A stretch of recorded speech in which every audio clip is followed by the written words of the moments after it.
민트 오디오북.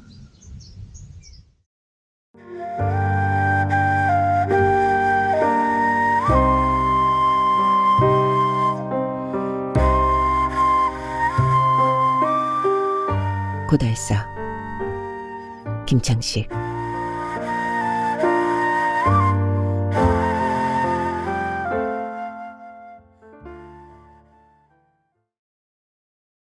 밤안개서린 대돌이 자고 시렸다.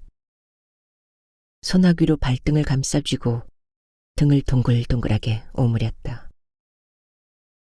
정좌한 스님의 얕은 숨소리는 물론 염주 옮겨잡는 손바닥 마찰음이 온전하게 들렸다. 복림사에서 꼬박 사흘의 먼 거리를 견뎌준 집신을 합장하듯 가슴에 안았다. 집신이 한 줌의 애호박처럼 작았다. 달빛 머금은 안개 입자가 느릿하게 떠다녔다. 스님이 불러주지 않아도 띨집으로 들어가 부처님께 합장 후 잠들어야 할 텐데. 잠의 기미는커녕 신경이 벼린 칼날로 곤두서며 낯설었다. 어둠이 벗겨지는 새벽이면 해목산의 자태가 드러날 것이며 숲에서 안식한 맷비둘기가 동력으로 날아오를 터였다. 비좁은 띨집에서 발칫잠일 줄 알았는데 먼 길 보행으로 지친 탓이라 고난 잠을 잤다. 동력 붉은 기미에 눈을 떴는데 어젯밤도 늦도록 좌선이던 스님이 보이지 않았다. 부처님께 합장 후 띨집에서 나왔다. 동이 이미 텄고 어젯밤 그토록 궁금했던 해목산이 한눈에 드러나며 옥녀봉을 우뚝 세운 지형지물이 한눈에 들어왔다. 높은 곳에 서니 멀리 가뭇하니 봉우리를 거느린 용문산이 영검하게 솟았다. 아침에 둘러본 띨집이 제법 그럴듯했다. 대돌과 샘물만이 덜렁해서 을씨년스럽긴 해도 9살 동자의 눈에도 상스러웠다.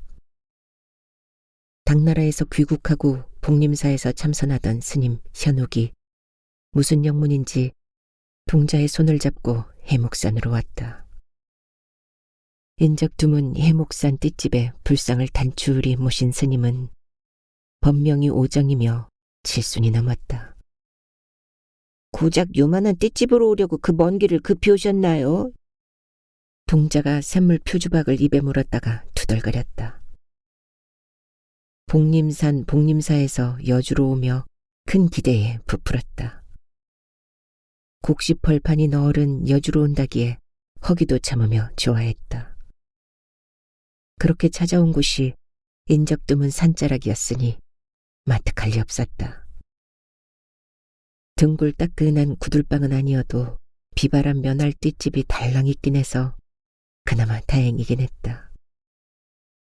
동자는 표정이 떨뜨름해도 표주박 샘물이 혀 밑에서 달짝지근했다. 부처님 모시는데 얌전한 띨집이나 한 가지 힘을 깨닫지 못하고 어찌하여 불경한 게냐? 여주로 오며 탁발 수행하는 사흘 동안 무건이던 현욱이 동자를 나무랐다. 배는 골치 않으리라 믿었는데 이것도 별반 다르지 않습니다. 동자는 복림사보다 못한 띨집이라 먹을 것 역시 없을 것이라 여겼다. 오호, 저 아래 강물이 보이지 않으시오? 오정이 산 아래 희부옇게 흐르는 강으로 팔을 뻗고는 심통 잔뜩 돋은 동자의 어깨를 어루만졌다. 강물이 둑을 타 넘는 이무기로 보입니다만 배고름과 무슨 상관입니까? 물가로 전답이 제법 너른 뜰을 동자가 넌지시 바라보았다. 강물에 헤엄치는 물고기가 되지 않는 게로구나. 참으로 불쌍하구나. 발 아래 풍족함을 굽어보지 못하니 평생 배를 고를 팔자로다. 현욱이 동자의 깎아머리를 어루만졌다. 불자가 배 좀 고프다고 어찌 어육을 탐한단 말입니까? 물속에 살찐 생물이 넉넉하니 물가뜰에 곡식 몇 알쯤은 허기짐을 달래줄 수 있지 않겠느냐 그 말씀입니다. 오정도 허허 웃었다. 동자는 고개를 끄덕이면서도 가스레진 심통이 여전했다. 내리막길이 강에 닿으면 마을이 있으니 해 저무는 무렵까지 놀다 오라며 오정이 동자를 마을로 보냈다. 현욱의 느닷없는 방문의 사연을 모르는 오정은 내심 불안했다. 현욱이 해목산 지세를 진득하니 굽어보았다. 햇살이 내려앉는 강물이 희부연 몸통으로 굽이쳤다. 저만 제의 용문산이 볏가리를 쌓은 듯 고만고만한 봉우리를 거느렸다. 너른 뜰에서 우후죽순 돋은 것들이 풍요롭게 보였다. 복림산과는 어림없이 나지막합니다만 맥이 정갈하며 단아합니다. 현욱이 승적을 밝히지 않았는데 오정이 복림산을 말했다. 현욱은 오정의 해안에 속으로 감탄했다. 마을로 내려온 동자는 혼자 있는 시간에 익숙했다. 부모의 손을 잡은 또래의 아이를 마을 고삿에서 훔쳐보았다. 외톨이의 번뇌를 업보로 일평생 승려여야 하는가. 회한과 자책을 넘지 못하여 무참 괴승을 자처할지도 모를 거라고 9살 나이에 경망스러운 생각도 했다. 속세와 격리된 어린 동자는 점차 생각이 많아졌다. 생각이 돋으면 거미 똥구멍처럼 궁금증이 무수히 생겨났다. 생각의 탈의에서 허덕이다 날이 저물어도 결말을 얻지 못하니 허허로움을 끌어안고 잠든 날도 부지기수였다. 현욱이 다짜고짜 해목산으로 온 까닭을 복림산에서 떠나기 전에 동자는 어림짐작했다. 수면 중에 부처님을 현몽한 듯 깊은 밤중에 좌선을 목격하며 긴가민가했다. 하산하여 첫 고을을 지나면서 노인과의 말씀에서 확신했다. 기와집 한 채가 고을의 전망 좋고 햇살 잘 드는 곳을 차지했다. 부잣집을 마다하고 마당의 대추가 실하게 열리긴 했으나 쓰러져가는 초가로 스님이 동자를 이끌었다. 기와집 소슬대문이라야 기름진 곡기를 시주받지 않느냐며 동자가 볼멘 소리를 냈다. 대추가 저렇게 실하면 되었다며 스님이 동자를 나무랐다. 초가 마당에서 서너 차례 인기척을 넣어서야 겨우 방문이 열렸다. 노인이 내어준 식은 고구마로 허기를 달랬다. 노인이 간밤에 범상치 않은 꿈을 꾸었다고 토로했다. 스님이 용을 보셨구려. 대수롭지 않게 되물었다. 기이하게도 강물에서 승천이 아니라 복림산에서 하강이라고 노인이 말했다. 기이한 현몽을 어찌 누설하냐며 스님이 노인을 대뜸 나무랐다. 먼 길에 대추 한 줌 시주받으면 어떻겠냐며 동자가 청했다. 스님은 그저 허허 웃기만 했다. 동자가 못내 아쉬워 돌아보니 대추는 고사하고 잎도 모두 떨어진 앙상한 가지만 남았다.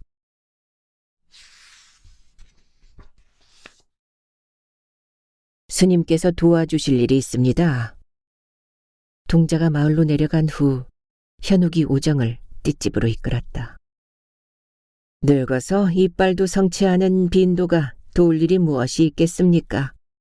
혹여 도울 여력이 있을지 모르니 말씀을 주시지요. 어젯밤 현욱의 예고 없는 등장이 뜻밖이라 오정이 긴가민가한 심정으로 합장했다.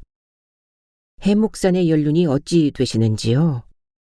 약관 준사물의 띨집에 들어와 고희가 되었습니다. 현욱의 느닷없는 방문 목적을 모르는 오정이 심란해지는 속을 다독였다. 부처님 공양 겨우 모시는 띨집에서 떠나지 못하는 속내를 털어놓지 않았다. 해목산과 인연 맺어 긴 세월 보신 게 있으니 지세의 맥을 손바닥에 품고 계시겠죠? 빈도가 무슨 재주로 직관의 해안이 있겠습니까? 명산이 아닌 작은 언덕에 명당이 있기나 하겠습니까? 무엇인가 캐물으려는 현욱의 눈빛에 오정이 마음을 낮추었다. 명당이 명산에만 있는 것이 아니라고 선사께 들었습니다. 현욱의 지성스럽고 절실한 요청에 오정은 심사가 여울 물살처럼 일렁였다. 산과 강으로 오르내리는 바람이 갈물이 되는 자락을 생각해 보시지요. 강은 물의 통로이며 바람의 길이 되었다. 어두워지면 산에서 뜰을 지나 강으로 바람이 불었다. 나룻배를 젓는 늙은 사공의 소매를 유순하게 다독이는 해목산의 잡이었다. 새벽에는 강물이 안개를 뭉긋뭉긋 피웠다. 바람이 빛에 데워지면서 산으로 올라왔다. 바람이 나오는 곳이 있고 머무는 곳도 있으니 해목산의 기운이 갈물이 되는 곳이 어디냐고 물었다. 닭이 알을 낳는 둥지를 이르는 말인가요? 오정이 뜻밖의 대답을 내놓았다. 스님께서 지관에 해안이 없는 게 아닙니다. 명당은 바람을 안고 돌뿐만 아니라 기운이 청명하여 심성이 옥빛으로 밝아지는 곳이기도 하죠. 햇볕이 주는 밝고 따뜻한 생기가 땅과 합이라는 곳이라고 할 수 있습니다. 강물도 급하게 내려와 해목산 뜰에서 평온해진 듯 유순하지 않습니까?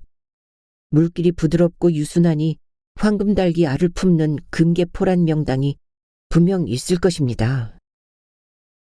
얼굴색이 환하게 맑아진 현욱이 해목산을 찾아온 이유를 털어놓았다. 하늘과 땅의 기운이 합이라여 바람도 갈물이 되는 곳이라.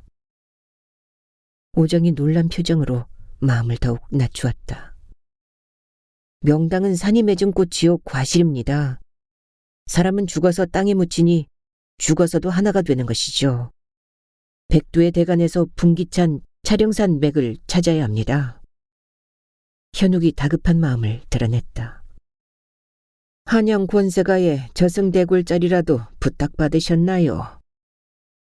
오정은 현욱이 세도가의 명당 자리를 찾는다고 생각했다. 그래서 주저하며 속을 드러내지 않았다. 이유는 묻지 말고 빈도에게 안내하여 주시오. 좀처럼 성급함을 드러내지 않는 현욱이 평소답지 않게 서둘렀다. 막상 보시면 실망이 클 것입니다. 오정이 등을 돌려 뒷집으로 걸어갔다. 무지한 자의 시신이라도 묻혔단 말입니까? 현욱이 따라가며 주궁했다. 억새가 뒤덮여 있으니 서글퍼 그러는 것입니다. 오정이 탄식하고 뒷집으로 들어갔다. 현욱은 오정의 심정이 안온해지기를 뒷집 밖에서 기다렸다. 햇덩이가 강물에 치자꽃을 흩뿌리며 기울었다.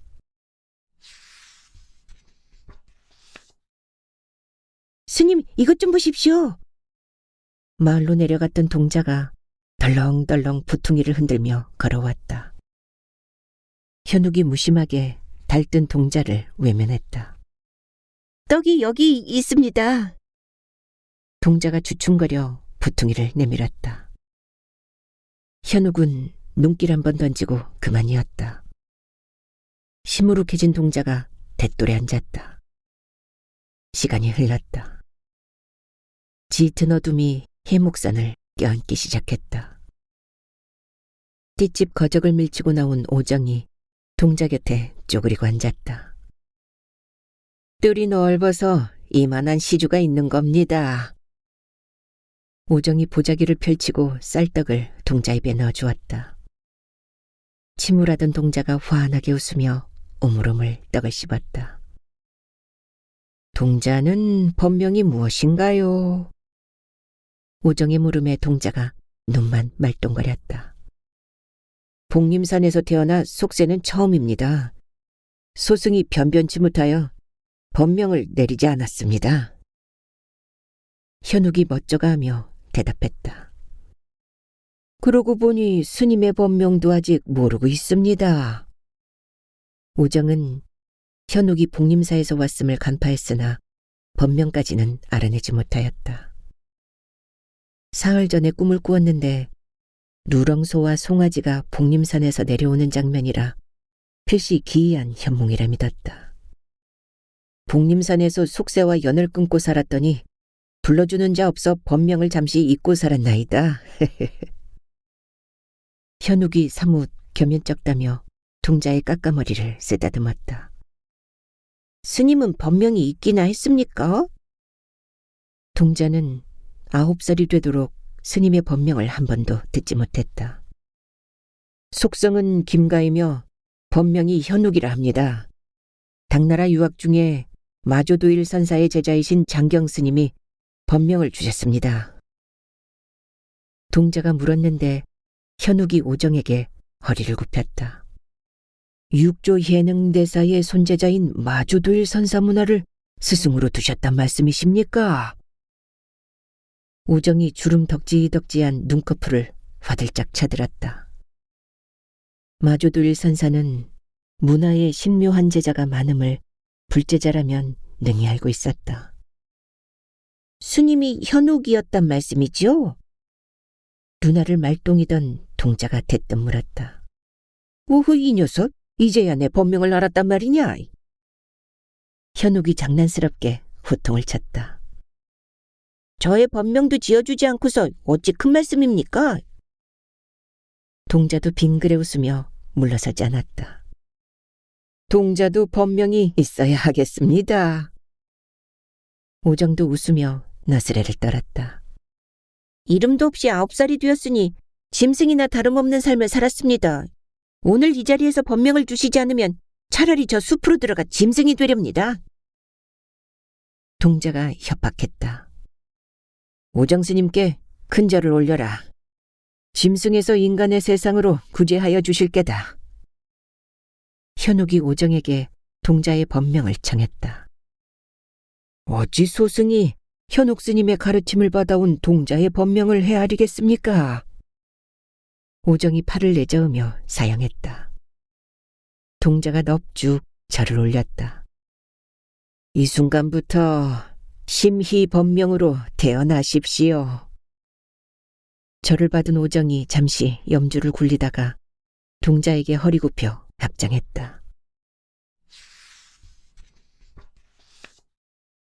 오정은 해목산의 비급으로 내려왔다는 스승의 가르침이 불현듯 떠올랐다.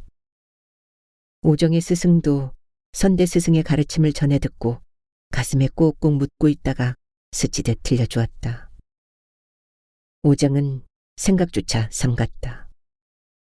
생각이 감돌면 누구에겐가 말하고 싶은 충동이 절실해져 번뇌가 된다는 가르침을 받았기 때문이었다. 가슴에 묻어둔 것이 번뇌가 될세라 마음의 자물쇠를 질끈 채웠다. 띨집에서 약관이던 오정이 칠순이 되었다. 비급을 누군가로 옮겨줄 때가 되었다. 복림사에서 뜻밖에 온 현욱이 해목산의 비급과 무관하지 않다고 판단했다. 무명의 고승이 해목산 자락을 지나다가 걸음을 뚝 끊었다. 지맥을 살피던 고승의 얼굴이 굳어지면서 무거운 신음을 흘렸다. 300년 묵혀두면 지맥의 효력이 극에 달해 띨집을 짓고 사흘만 살아도 자비심이 물결처럼 번질 지형이로다. 오호 통제라. 묻인간의 욕심이 어찌 300년을 그냥 두겠는가. 고승이 곡기를 끊고 참선하다 무릎을 치고 일어났다. 연못에 뜬 알둥지 형상에다 시신이 없는 가묘를 만들고는 갖은 성물로 지장했다. 성물로 잔뜩 짓눌러 알둥지를 물속에 가라앉혀 놓은 셈이었다. 300년이 지나면 억새가 뒤덮일 것이오. 억새를 베어내고 성물을 걷어내 띨집을 지어 100일 공양하라며 바랑을 메고 탁발 중인 스님을 불러세워 고승이 애원했다. 범상치 않음을 알아챈 스님이 바랑을 내려놓고 고승이 일러준 곳에 띨집을 지었다. 육신과 혼의 빗장을 질러 묻어두었는데 300년 만에 스님께서 억새를 찾아오셨구려. 오정이 합장했다. 현욱이 가녀리게 떨며 합장했다. 스님께서 대자대비의 큰 덕을 베푸신 것이요. 현욱의 말을 오정은 이해하지 못했다. 다만 염주를 굴릴 뿐이었다. 띨집에 정주한 오정이 밤을 새울 요량인지 초저녁부터 움직임이 없었다. 오정은 착잡한 심경에 몰입되었다. 입적하신 선대 스님에게 비급으로 전해들은 억새밭을 누설하였으니 마음의 바람구멍이 휑하여 잠을 이룰 수 없었다. 스님, 떡이 싫었습니까? 태어나서 처음 먹어보는 떡이었습니다. 심의가 입맛을 다셨다. 현욱은 묵묵부답이었다. 온 심경이 억새가 무성하다는 해목산 자락을 더듬었다. 댕그렁 댕그렁 바람이 가늘어도 청량한 풍경 소리를 들으며 벅차오르는 가슴을 달래고자 숨을 천천히 쉬었다. 억새를 헤치고 성물을 거둬내라. 물에 잠긴 알둥지를 연꽃처럼 다시 띄우면 자비가 물결로 퍼져나갈 것이다.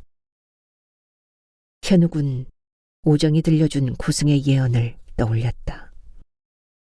스님, 내일 또 산에서 내려갔다가 와도 되겠습니까? 심희의 칭얼거림이 한마디도 들어오지 않았다. 땡그렁 땡그렁 숲에서 띠집 마당으로 나온 바람에 풍경이 울며 밤이 깊었다. 띠집에 정좌한 오정의 기척이 끊겼다. 떡이 먹고 싶다며 입맛 다시던 심희가 새근새근 잠이 들었다. 꿈을 꾸었다. 현욱이 연꽃에 앉아 하늘로 올라가는데 눈이 부셔 바라볼 수 없었다. 눈을 비비면서 둘러보니 옆에 누웠던 심희가 보이지 않았다. 아득하게 먼 용문산 봉우리가 벌겋게 둥트는 중이었다. 돛돌의 오정 집신이 어젯밤 그대로 가지런히 놓여 있었다. 띨집에 합장하고 심희를 찾아 둘러보았다. 심희가 보이지 않았다. 띨집으로 들어가니 오정이 정주한 채 입적하려는 순간이었다. 어찌하여 이러시오? 현욱이 오정의 어깨를 잡았다. 오정이 가늘게 눈을 뜨고 힘겹게 입을 열었다. 무명의 고승께서 예언한 천기를 이승에서 둘이 알 수는 없는 것이요. 소승이 이승에서 입을 닫아야. 오정이 숨을 거두었다. 오정은 입적하고도 정좌한 자세로 부처님께 합장했다. 숲에서 나온 심희 얼굴로 아침 햇살이 황금빛으로 모여들었다. 오정의 입적을 알아차린 심희의 볼로 눈물이 주르르 흘렀다. 법명을 주신 오정이 입적했다. 현욱이 바람을 짊어졌다. 오정 스님께서 입적하셨는데 매정하게 떠나신단 말입니까?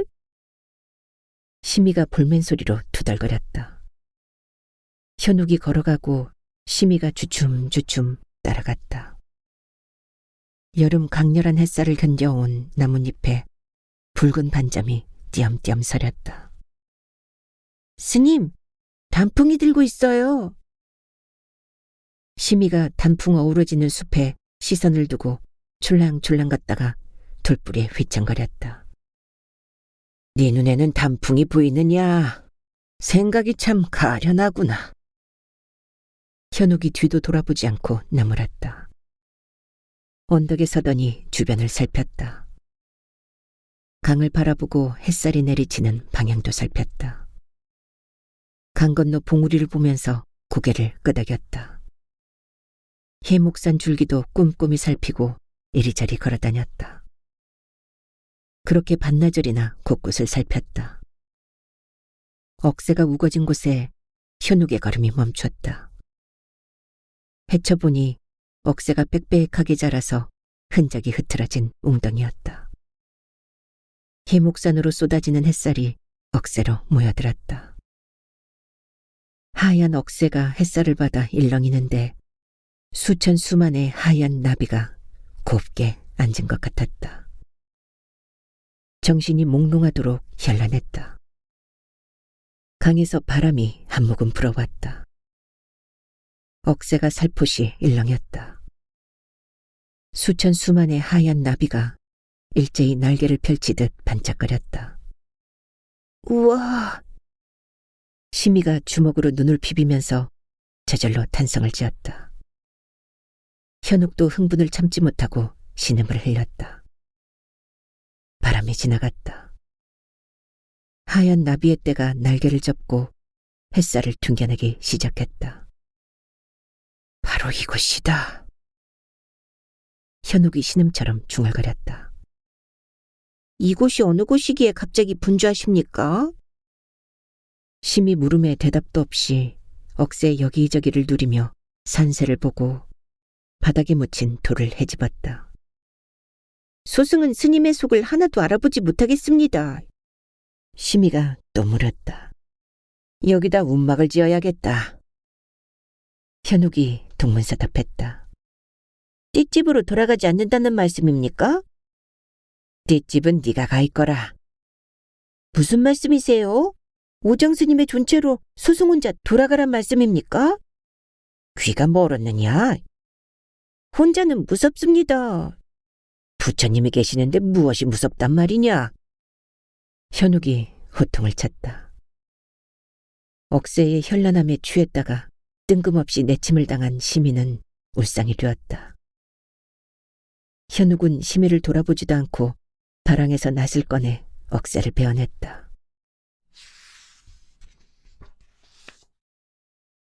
띠집이 호수의 깊은 바닥처럼 고요했다. 띠집에 정주한 오정의 존체로 향을 피웠다. 저절로 한숨이 쏟아져 나왔다. 오정을 안장해야 했다. 9살 시미가 시신을 운구하여야 했다. 먼 곳은 불가능했다. 햇살이 넘쳐나며 공기가 항상 맑은 곳이라야 해. 법명을 주신 오정의 묘자리를 찾아 해목산을 걸어다녔다. 욕심을 내어 찾아다닐수록 띠집에서 점점 멀어졌다. 해목산 줄기에 올라 주변을 세세하게 살폈다. 눈에 확 드는 곳이 있어 저곳이 아닐까 달려가면 저쪽이 더 좋아 보였다. 해목산 자락을 뛰어다니다 해가 뉘엿뉘엿하니 낮아졌다. 곡기도 걸으며 종일 묘자리를 찾아 산자락을 오르내렸다. 내일 다시 찾아 나서자며 띠집으로 향했다. 몇 굽이 자락을 넘었는지 띠집이 쉽게 나타나지 않았다. 노을이 해목산에 머리를 풀고 있었다. 굴참나무 가지로 황금빛살이 쏟아졌다. 띠집에 가까이 왔을 때 황금빛살은 가히 장관이었다. 손가락으로 툭 튕기면 빗살이 울면서 검은고 소리를 낼 것만 같았다. 노을의 황금빛살이 장관인 산자락으로 돌덩이를 던지면 수천 수만 개의 검은고가 일제히 울 것 같았다. 황홀한 광경에 혼이 빠져 있는데 노인이 나타나더니 어찌 산중에서 넋을 잃고 있느냐며 합장했다.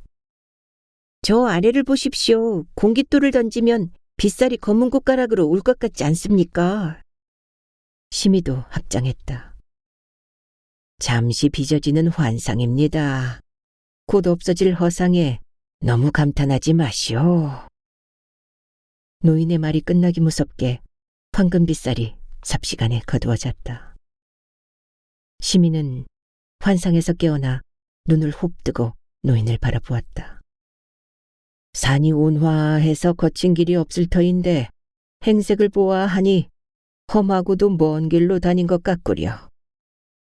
노인이 시미의 지친 행색을 훑어보았다. 시민은 묘자리를 찾아 산자락을 온종일 다녔다며 피곤한 표정을 보였다. 죽어 넘어진 육신은 썩어 한 줌의 흙이 되는 것을. 노인이 혀를 끌끌 끓었다. 어젯밤 입적하신 스님의 존체를 모셔야 하는데 소승의 안목이 깊지 못하여 명당을 찾지 못하였습니다. 명당이라. 노인이 조금씩 어두워지는 숲으로 중얼거렸다. 소승이 아무리 찾아다닌다 한들 명당을 찾을 수 없었습니다. 명당을 알지 못하니 밟고 지나갔어도 깨닫지 못했을 것입니다. 내일도 해목산자락을 걸어다녀야 헛일이라며 심의가 한숨을 내쉬었다. 어떤 곳을 찾아 온종일 돌아다닌 것이오? 노인이 물었다. 소승이 귀동냥한 짧은 소견으로 우매한 다리품을 하였습니다. 귀동냥하였다는 그 소견을 어디 들어봅시다. 노인이 마른 풀에 앉았다. 심의와 노인의 일문일답이 시작되었다. 산이 밝고 물이 맑으며 공기는 부드러워서 앉거나 누우면 가슴이 평온한 곳이라 하였습니다. 스님의 가르침을 말했다. 스님은 틈만 나면 황금딸기 알을 품는 명당에 웅장한 불사가 있을 것이라고 예언을 반복했다. 스님이 넋을 놓고 있던 그 황금빛 쌀이 산자락으로 넘쳐 흐르지 않았던가. 검은 꽃가락이 들릴 듯 햇살이 맑았어요. 물이 맑다고 하였소. 물이 맑아서 눈도 맑아지는 곳이라 하였습니다.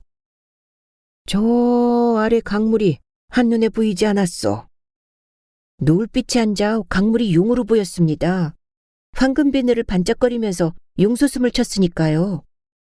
그렇다면 스님은 가까이 두고 온종일 헛걸음하셨구려. 노인이 인자한 얼굴로 웃었다.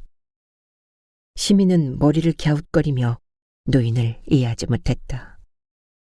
명당을 찾으러 다니면서 마음이 괴롭거나 혼란스럽던가요?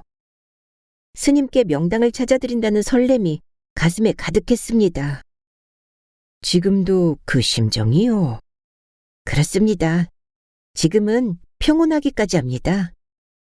스님께서 말씀하시기를 명당이란 산이 밝고 물이 맑으며 태양은 아름답고 공기는 부드러워 그 자리에 앉거나 누우면 평온한 곳이라 하였습니다.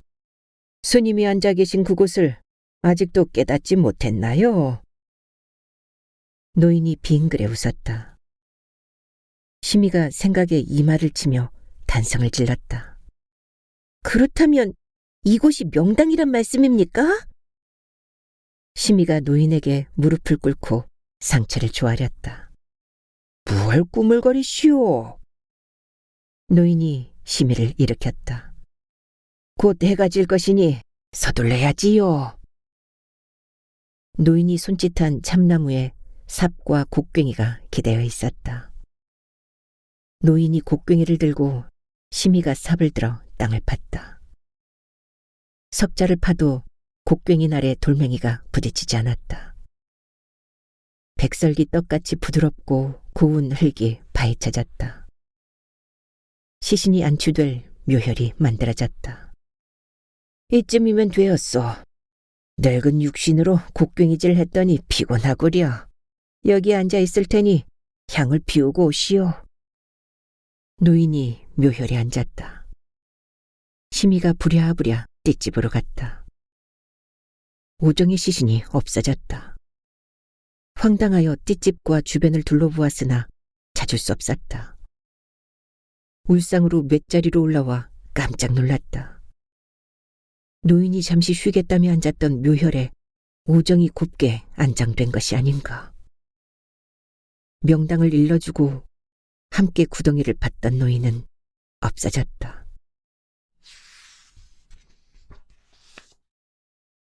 오정의 장례를 마친 동자가 스님에게 갔다. 수천 수만의 흰 나비가 햇살에 일렁이던 억새가 베어졌다.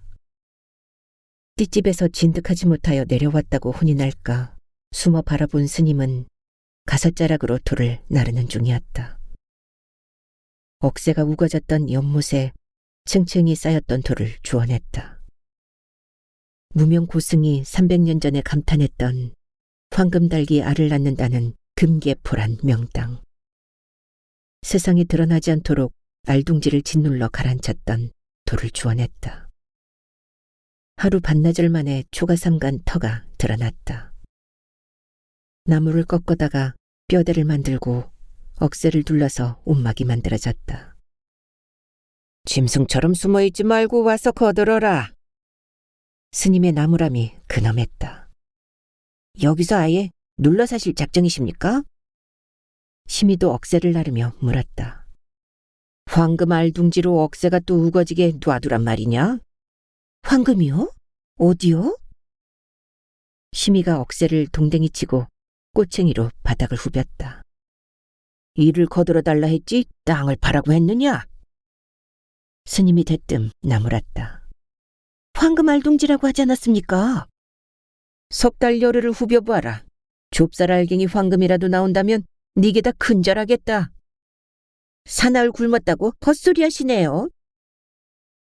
심이가 꼬챙이를 휙 던지고 일어났다. 스님은 몹시 초췌해진 형색이었다. 자애로운 표정은 여전했다. 억새로 이형을 얹은 움막이 솔깃하게 만들어졌다. 이제 되었다. 오늘부터 석 달하고 열흘은 다시 볼 생각하지 말거라.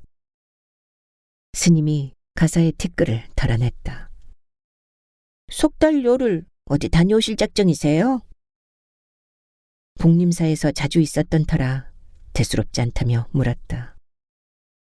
100일 안거가 끝나는 날 오너라. 햇살이 마을로 강물되어 흘러내릴 것이다. 복림산에서 시민은 스님의 불경 공부를 보지 못했다. 바위 틈서리 흙에 푸성귀 가꾸는 시간을 빼면 벽면으로 명상에 잠겼다. 동짓달엔 동안거를 거르지 않았다. 스님이 명상에 잠기거나 동안거에 들면 어린 시민은 무료와 배고픔에 시달렸다. 스님은 어찌하여 불경 공부를 하시지 않는 것입니까? 스님이 동안거를 마치던 날 시미가 고픈 배를 틀어주고 물었다. 이놈아, 내가 무의도식하며 게으름이라도 피웠단 말이냐? 석 달 열흘 만에 마주본 스님이 까까머리에 알밤을 주었다. 스님께서 아침잠도 없으시고 푸성귀지만 정성껏 가꾸시는 걸 알고는 있지만 불경을 가까이 하기는커녕 면벽하신 채 조는 듯 눈을 감고 계시니 누군들 게으름이라 말하지 않겠습니까? 시미가 장난스레 비아냥거렸다. 스님은 마음의 눈으로 만물을 보아야 한다면서 진리를 사모하는 마음이 있으면 불경을 읽지 않아도 자비심이 깃드는 것이라며 인자하게 눈을 흘겼다. 시민은 해가 뉘엿해서야 띨집으로 올라갔다. 곧 해가 졌다. 노을을 받아 구렁이 몸통 같던 강물에서 어둠이 기어나와 세상을 깨어났다. 해목산의 어둠이 까맣게 칠해지기 전에 산나물 찬으로 공양하며 홀로 90여일을 보냈다. 신기롭게도 해목산으로 시주가 찾아오지 않았다. 스님이 안거의 움막에서 나오려면 열흘을 더 기다려야 했다. 어두워지면 인적이 없고 괴괴의 한 정막이 띨집과 주변을 장악했다. 띨집에 부처님의 은은한 미소가 있지만 같이 있는 사람이 없으니 무서웠다. 띨집이 무섭다고 스님에게 말하면 이놈아, 부처님이 계시는데 무엇이 무섭다는 게냐 호통만 돌아올 터였다. 새벽마다 공양을 마치고 앞마당을 쌀이비로 쓸었다. 숲에 돌을 던지니 장기가 후드득 날아갔다. 줄곧 산에서 자랐으므로 겨울 짐승의 잠자리를 터득했다. 토끼가 어느 바위굴에서 자는지, 꾸엉이 어느 나무 섭에서 숨었는지, 부엉이가 어느 굴참나무에 구멍을 내었는지 알았다. 스님이 안거 중인 움막으로 내려갔다. 저녁 공양 올리고 내려와도 되는 것을 무엇이 그리 급한 게냐? 스님의 꾸짖는 소리가 들렸다. 심이가 깜짝 놀라 두리번거렸다. 스님이 보이지 않았다. 아랫마을에 저 많은 집과 사람과 가축이 어울려 날마다 재미를 덤불로 쌓고 있는데 소승만 혼자 적막한 산중에 있으란 말입니까? 심이가 퉁명스럽게 소리를 질렀다. 덤불이 네 눈에는 재미있어 보이느냐? 내게는 가시덩굴로 보이는구나.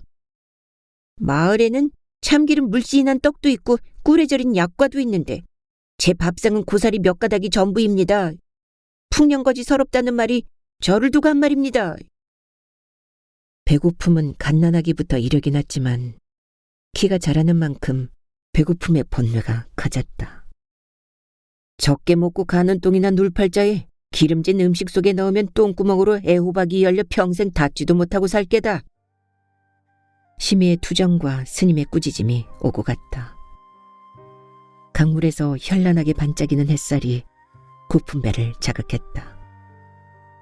전을 부치고 막걸리를 퍼담는 마을 주막의 헛것이 아롱아롱 떠올랐다. 욕망도 허세도 기름진 음식도 배고픔도 모두 한 줌이다. 네가 지금 손아귀 위에 쥐고 있는 욕망을 살그머니 펴보면 손바닥에 놓인 것은 너 자신뿐이니라. 삼배 속곳의 방귀처럼 풀려나는 동자의 정신을 잡아들이는 스님의 일침이었다. 뒷집으로 올라가거라. 스님의 음색이 냉엄했다. 또 산중으로 쫓으십니까? 심이가 볼멘 소리를 냈다.